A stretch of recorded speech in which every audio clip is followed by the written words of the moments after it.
be.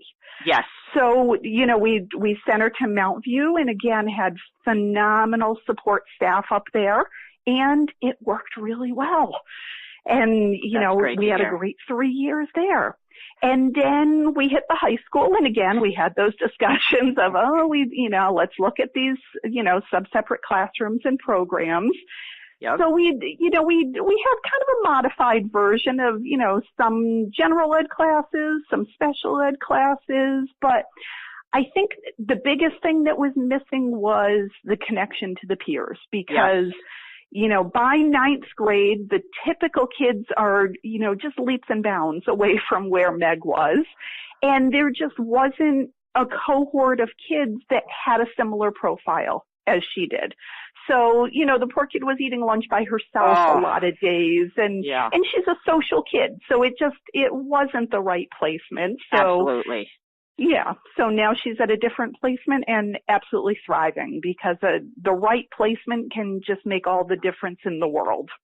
Yes, I totally agree. And, I was going to ask you when you're talking about going to mediation, just to give some background, what kind of research did you do preparing for, advocating for Meg in those situations?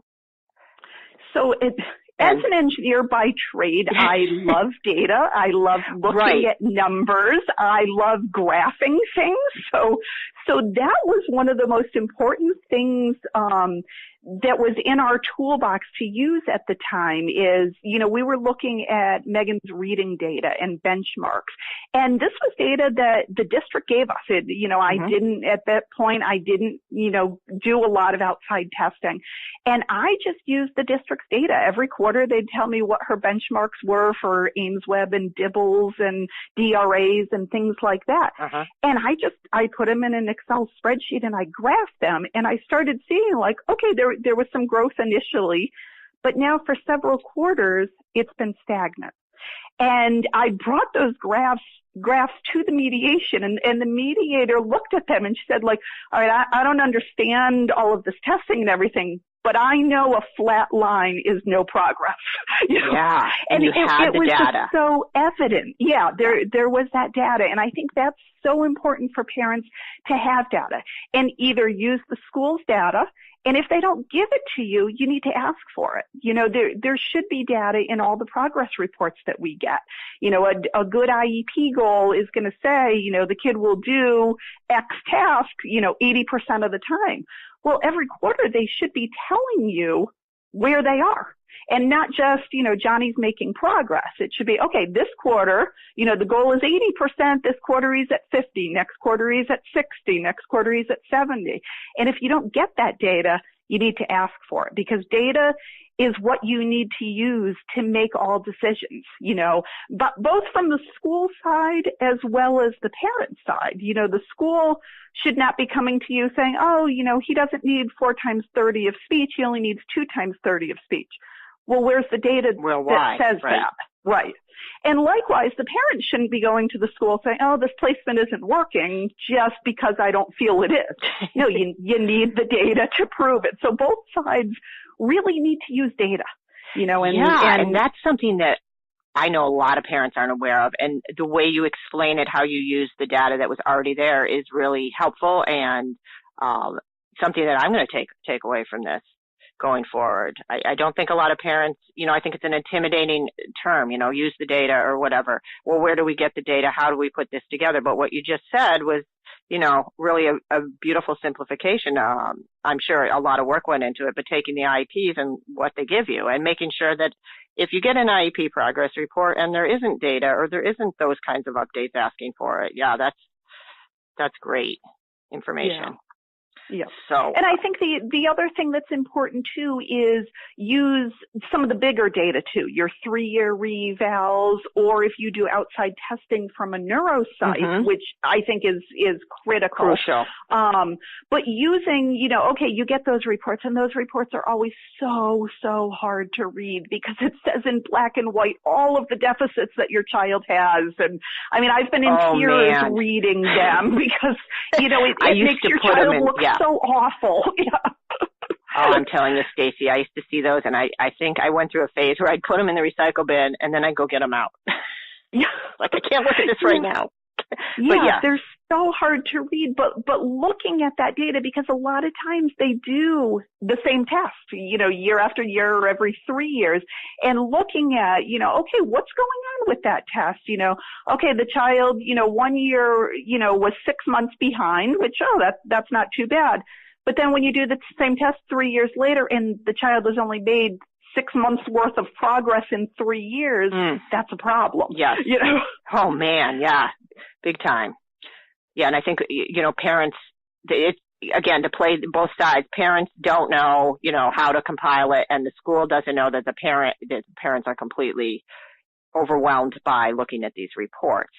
But I think you've just got to power through it. If I had to say anything to parents that have one of the many things, have an IEP and are struggling looking at it, just,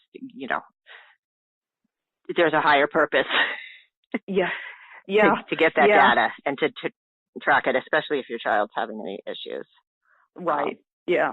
And then the other thing to look at too is how they're meeting their goals with progress reports. Honestly, I would get the quarterly progress report and I'd look through it going, all right, she's doing good. And I'd kind of put it in the file.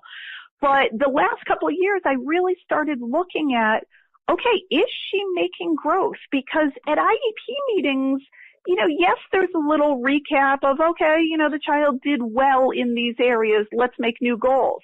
But you never really look through, and there's typically not a big discussion of, okay, did that child actually meet that goal that we had last year, or are we just tweaking it a little bit and making it a new goal for next year? Yes, and it's so, it can be way too vague, the goals. And I think that's one thing I learned from the seminar that you brought to the district with Terry Rabos a few years back, as far as having, the tangible goals and benchmarks, and that's a whole other subject. It's so important. And then following up on that and holding people accountable to, okay, the child is not making progress in this one area. Well, why? And if we just keep doing the same thing, it's not going to magically get better. Something needs to change if a child's not making progress. Yes. And I think I've sat at tables where I could tell that, to challenge, what was there was a little uncomfortable, and it was going to force the school to do something that's a little bit off the beaten track. But they were willing to do it because the data supported the lack of progress or the goal not being met. Yeah. So, wow. And that's the nice thing about using data too, is it's less confrontational. It's not you saying, I don't feel like you're doing enough with my child. It's saying, look what the data shows. Draw your own conclusion. Yes. Yeah. Yes. It's something I wish I'd known more about. But I think going forward, and especially for new people with a new diagnosis or finding out their kid has some special needs, start with getting the data. Yes. Yep. So, I just give you props totally for being such a phenomenal advocate. I am very inspired. Oh, thank you. Yeah. So I think to continue on with our discussion, I want to know a little bit about, first I thought about this with Megan. How did she handle the changes with the school? And how did you support that as far as, yeah. It's been interesting, going from one school to the next. I think it's just been so helpful to do some type of transition planning, for each year. I think, one of the most important things that I've done, and I really recommend to new families and even, families that have been doing it a while, is in the beginning of every school year, I would put together like a 1-page fact sheet about Meg. I would have her picture on it. I would have my contact information. And it was basically the premise of, I know as a brand new teacher this year, you don't have time to sit down before school starts and read a 30-page IEP and digest all that, because I don't, I can barely do that. So here's my kid in a nutshell. Here's what works for her. Here's what doesn't work for her. Here's the really important stuff that you need to know on day one. Yes, you'll get to the IEP at some point, but this is what I feel is the most important stuff. And I think that's been really helpful to, shorten that learning curve of a new teacher getting to know her in the very beginning of the year.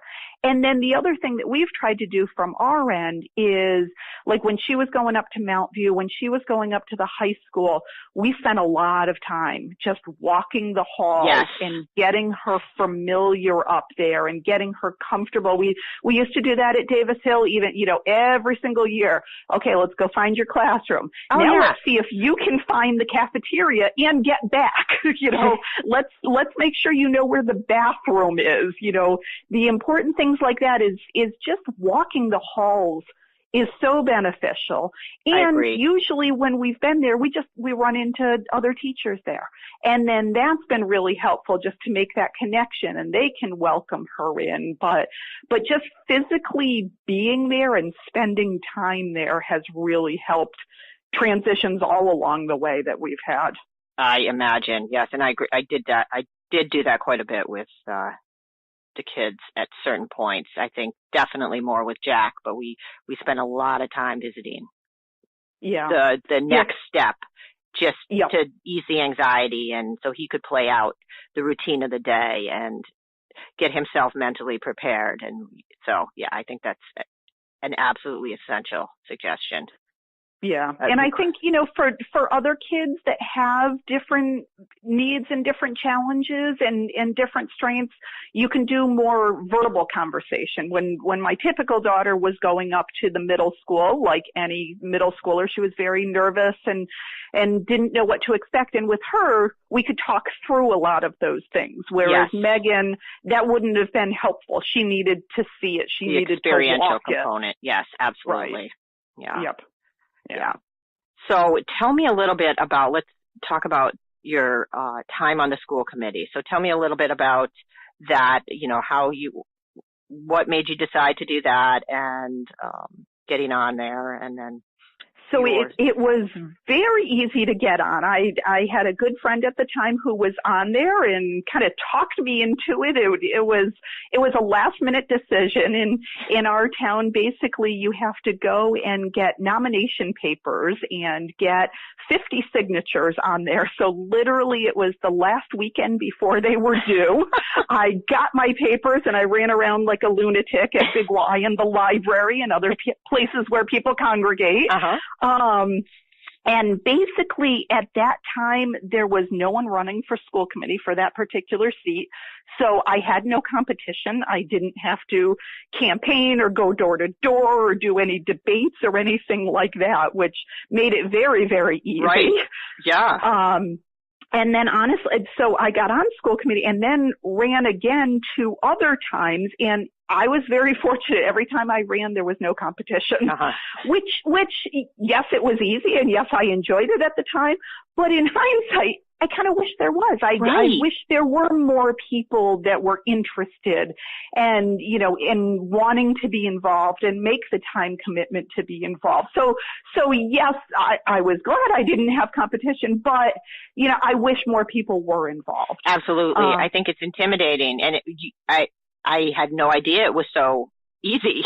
Not easy, but because just you had the wherewithal to figure it out, but just to take the blinders off that procedure and let people know that it isn't as hard as you think. It's really not. Yeah. There were no signs. There was no campaign, no postcards. Right. That's what I imagined. Yeah, it was basically you get signatures, which, I mean, honestly, really didn't take much time. 50 is not a ton.